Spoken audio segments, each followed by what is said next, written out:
Hi, I'm Sean Della Croce, and this is I Owe You an Explication, the podcast where I break down and explore the songs in my catalog and the inspiration behind them. If you're new to my music, welcome.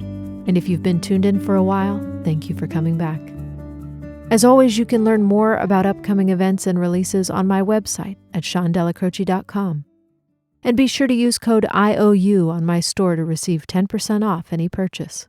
That's 3 letters, IOU, for 10% off. Today, we're discussing Break in the Rain, track number 5 from my record, Illuminations. Let's get started.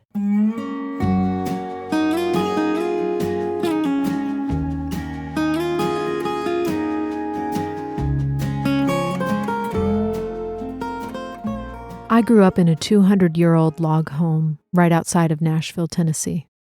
This is going to sound cheesy, because it is, but our house was right on the county line, as far out of town as you could be without actually being out of town. When I was growing up, I used to imagine who might have lived in the house before us. We knew the back room had once been used for storing and drying tobacco. At least that's what I remember being told. And I always imagined that room in particular held some stories.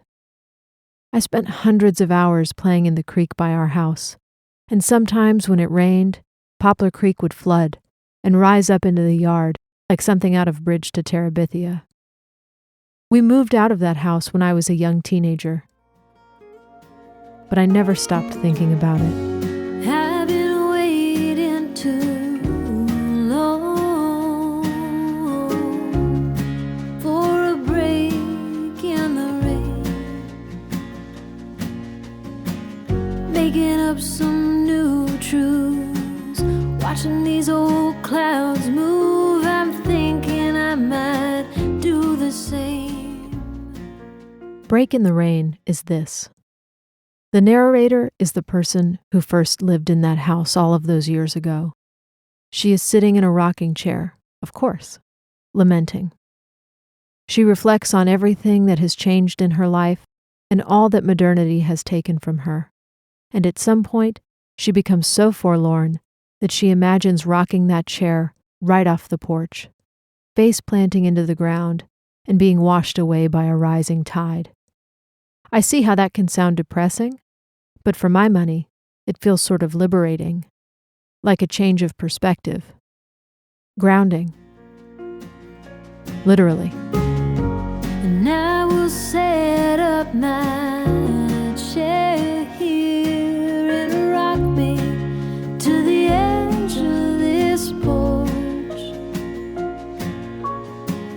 hoping I might fall down to the grass and muddy ground and be someplace I've never seen before. A few people have remarked on the sort of religious undertones in this song. I can see that, but it wasn't particularly intentional, and I'm not coming from any specific point of view with it.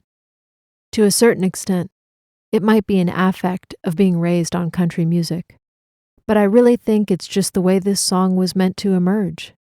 It's just the form Break in the Rain was supposed to take when it entered the world. To the extent that this song is about a forced goodbye or grief, I think my favorite line is this. I've got these 2 feet, but damn them. A broken heart can't beat, worth living. Loss is so often a physical phenomenon in our bodies. In her book, The Year of Magical Thinking, Joan Didion points out a tendency among the bereaved to sigh. This song is that sigh. It is trying to answer that question. How can one keep living with a broken heart? And it's a real toe tapper. Well, I got these 2 feet, but damn them, a broken heart can't be worth living. And I'm here in the rain and sleet and the wind. God, give me a river and wash me away. I would be remiss if I didn't mention the contribution of Vince Gill on this song. He's a tremendous figure in country music and a creative hero of mine. I must admit, I grew up around Vince. My mom has been his publicist for nearly 30 years, and some of my earliest memories are of standing side stage at his concerts. I'm in love with his voice, and I deeply respect the fearlessness and honesty that he brings to his lyrics. When we recorded this song, he was the first person I thought of. I'll let his performance speak for itself.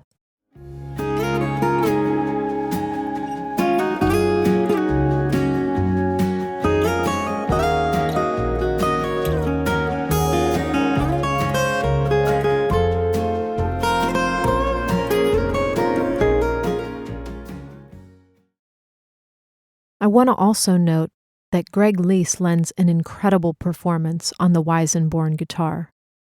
It's a lap slide guitar, and it really gives the song a timeless sound. It kicks off Break in the Rain, and you can hear it really clearly right here.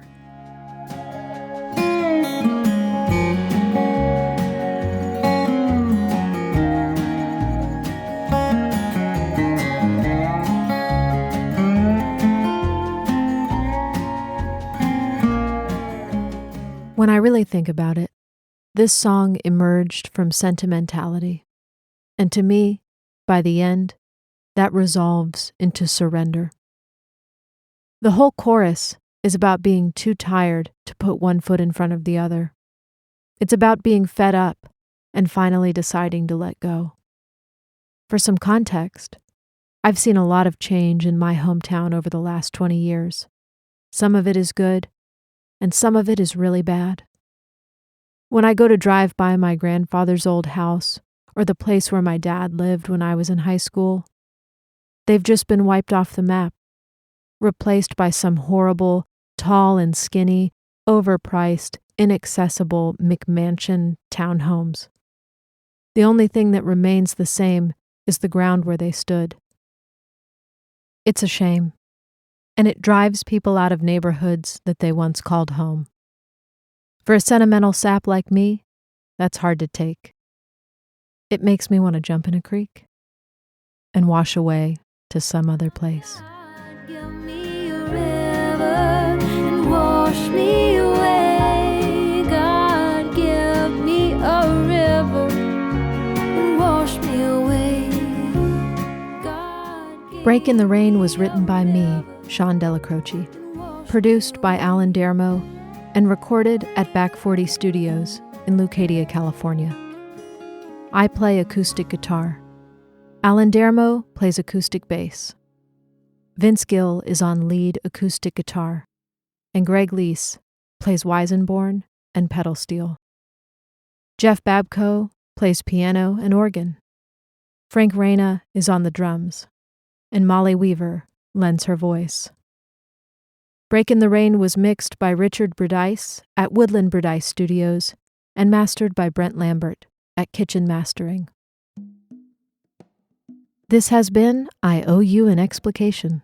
I'll see you next week when we discuss Rebecca Henry, track number 6 on Illuminations.